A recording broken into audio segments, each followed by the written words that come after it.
Welcome to studio news. நம்ம யாரை பற்றி பார்க்க போகிறோம்னா, அதிமுகவில் பார்த்திங்கன்னா விரைவில் பார்த்திங்கன்னா இந்த ஒன்றிணைப்பு திருப்பி மீட்டிங் நடக்க போகிறதா சொல்லிட்டாங்க. ஸோ அந்த மீட்டிங்கில் பார்த்திங்கன்னா ஓபிஎஸ்ஐ இணைக்கும்ன்ற மாதிரி ஒரு கோரிக்கை மாவட்ட செயலாளர் பார்த்திங்கன்னா அதிகரிக்கிறதுக்கு அது எடப்பாடி பழனிசாமி பார்த்திங்கன்னா மும்முரம் காமிச்சிட்டு வர்றாரு. 2 சட்டமன்ற தொகுதிக்கு ஒரு மாவட்ட செயல்னு சொல்லிட்டு பார்த்திங்கன்னா எடப்பாடி பழனிசாமி ஒரு பிளான் போட்டு வச்சிருக்காரு.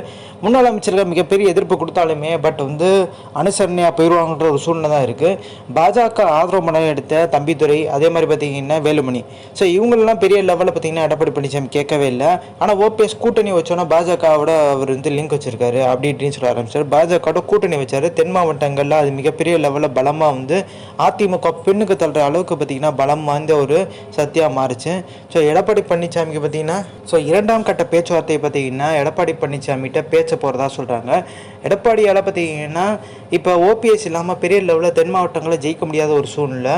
ஸோ இப்போ நம்மளுக்கு தெரியும் 2026 பார்த்திங்கன்னா எடப்பாடி பழனிசாமி ஒன்றிணைந்த அதிமுக உருவாக்கமாக சந்தித்தா 26 இடங்கள் ஜெயிக்கிறதே மிகப்பெரிய கஷ்டம்ன்ற மாதிரி பார்த்திங்கன்னா ஓபிஎஸோட ஆதரவாளர் புகழேந்தி சொல்லியிருக்காரு. இப்போ எம்ஆர் விஜயபாஸ்கர் பொறுத்த வரைக்கும் பார்த்திங்கன்னா அவர் வழக்கில் இப்போ ஜாமீன் கிடச்சி வந்திருக்காரு.